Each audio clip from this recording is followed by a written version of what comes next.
नमस्कार दोस्तों, जय श्री कृष्णा। पिछले एपिसोड में हम द्रौपदी पे थे। तो द्रौपदी ने 2 नीले गुलाब कृष्ण के चरणों में रखकर अपना हृदय निवेदन कर दिया और बिना नजरें उठाए अपने राजमहल की तरफ मुड़ने लगी। सिर्फ कृष्ण के पदम पादों का दर्शन करके ही निश्चेष्ट हो रही थी। उनकी सांवली सलोनी मूरत पर दृष्टि डालूंगी तो शायद होश न खो बैठूं और पिता के सामने ये प्रणय निवेदन कहीं प्रकट हो गया तो कितना लज्जित होना पड़ेगा। तभी कृष्ण की हृदय को आंदोलित करने वाली मधुर मोहक वाणी सुनाई दी, तुम्हारा कल्याण हो कृष्णा। याज्ञसेनी को लगा कहीं ये मोहिनी वाणी मुझे अवश्य न कर दे।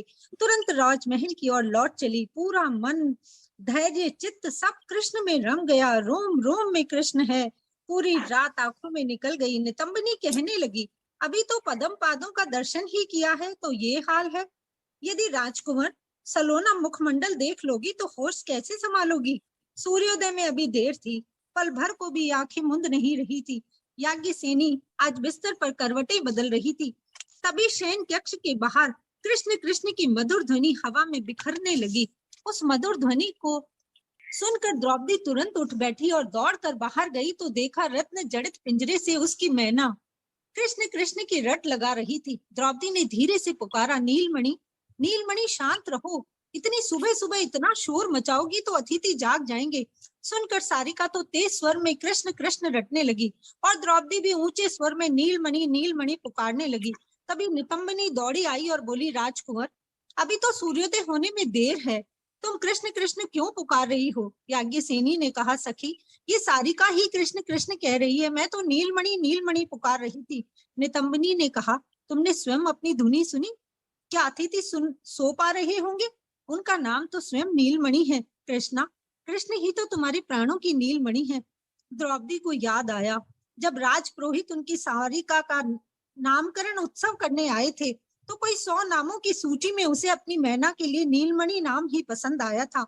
नितंबिनी ने फिर कहा, तुम्हारा नीलमणि और सारिका का कृष्ण कृष्ण समूचे अतिथि गृह में गुंजायमान हो गया है। कृष्ण ने बेचैनी से पूछा है, इतनी भोर कौन मुझे नीलमणि नीलमणि पुकार रहा है? ये किसकी आवाज है? मैंने कह दिया, हमारी राजकुंवर की आवाज है। तो कहने लगे, तुम्हारी राजकुंवर रात भर सोती नहीं है क्या? बड़ी ही मीठी आवाज है। मुझे खुशी है वो मेरा स्मरण करती है, उन्हें मेरा धन्यवाद देना। द्रौपदी दौड़कर अपने भवन में आ गई। उसे लगा मानो उसका हृदय धड़क कर उसके हाथ में ही आ जाएगा। तभी संदेशवाहक संदेश लेकर आया कि पिता ने राजभवन में आमंत्रित किया है।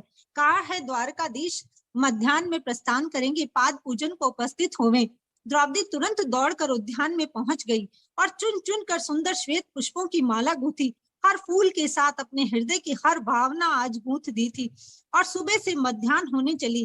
द्रौपदी को तो भान ही नहीं रहा। सोचा था कृष्ण के सामने जाने से पहले अप्रतिम श्रृंगार करूंगी, सुनहरे वस्त्र पहनूंगी, पांव में पायल पहनूंगी। आखिर प्रियतम के दर्शन को जाना है। कहते हैं वो अंतर्यामी है, मन के भावों को जानते हैं। मेरे हृदय के हर संताप को हर लेंगे, मुझे और मेरे प्रेम को अंगीकार करेंगे। तभी नितंबनी ने प्रवेश करके कहा कि महाराज ने तुरंत प्रस्तुत होने की आज्ञा दी है। द्रौपदी तो सकुचा गई। सिर्फ श्वेत वस्त्र पहने हैं, गीले केश हैं, मानो मैं तो अभी अभी अग्नि कुंड से जन्मी हूँ। अब क्या करूं? तभी नितंबनी ने कहा, शुभ्र वसना शुभ मुकुंद मंडिता, श्वेत कमल धारण किए कर में, सागर की लहरों से तुम्हारे घने केश और नील पदम से उज्ज्वल तुम्हारी चमचमाती आंखें, तुम्हें श्रृंगार की क्या आवश्यकता है राजकुमार? तुम तो राजकुमारी कम प्रेम पुजारिन ज्यादा लग रही हो। और द्रौपदी ने हाथों में पुष्पों की वनमाला ली और चल पड़ी। मन ही मन विश्वास कर लिया कि कृष्ण को आज वनमाला कंठ में धारण करवा दूंगी और उनके चरणों में विसर्जित हो जाऊंगी। जैसे ही द्रौपदी ने राजभवन में प्रवेश किया और कृष्ण को अभिवादन किया तो कृष्ण ने कहा, कृष्णा तुम्हारा मंगल हो, तुम्हारा कल्याण हो, यशस्वनी हो, यशस्वसी हो और तीनों लोकों में तुम्हारा यश प्राप्त हो। तीनों लोकों में यश प्राप्त करने के लिए ही तुम्हारा आविर्भाव हुआ है। और मुस्कुराते हुए कहा, कृष्णा मेरी लीला में संयोगिनी बनने के लिए तुम आई हो। तभी राजा द्रुपद ने कहा कि कृष्ण जन्म से ही मैंने आपको इस कृष्णा को समर्पित कर दिया है, कृपया मेरी पुत्री को अंगीकार करें। कृष्ण ने चिंतित स्वर में कहा, राजन पुत्री को सुयोग्य वर को सौंपने की जिम्मेदारी पिता की होती है। कृष्णा को यूं ही किसी को समर्पित करने के योग्य नहीं है। संपूर्ण आर्यव्रत में इससे श्रेष्ठ कोई कन्या नहीं है। इसके लिए स्वयंवर रचाइएगा और इंद्र और हरिहर ब्रह्मा और इंद्र की शक्ति लिए हुए एक धनुर्धर धरा पर इसके लिए प्रकट हुआ है। वो मेरा ही प्रतिरूप है। वो आएगा और इस कन्या का पाणी ग्रहण करेगा। द्रौपदी तो मानो मूर्छित सी होने लगी।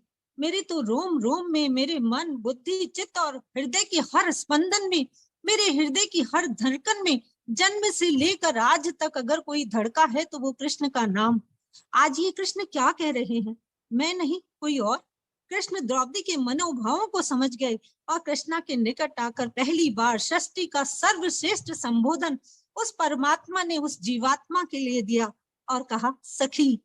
जी हाँ, यही संबोधन है जो कृष्ण ने जीवन पर्यंत निभाया। कहा, सखी, मैं तुम्हारे हृदय की हर बात जानता हूँ, मैं तुम्हारी हर भावना जानता हूँ, तुम्हारे हाथ की बनमाला, तुम्हारे हृदय का हर भाव जो तुम मुझे निवेदन कर चुकी हो। पर मैं आज स्वयं तुम्हारे सामने याचक बनकर आया हूँ। सिर्फ तुम ही हो जो मेरी लीला में संयोगिनी बन सकती हो। मैंने धरा पर युग परिवर्तन के लिए जन्म लिया है और धर्म की स्थापना करनी होगी। कृष्णा, महत् कार्य के लिए शुद्ध स्वार्थ का त्याग करना पड़ता है।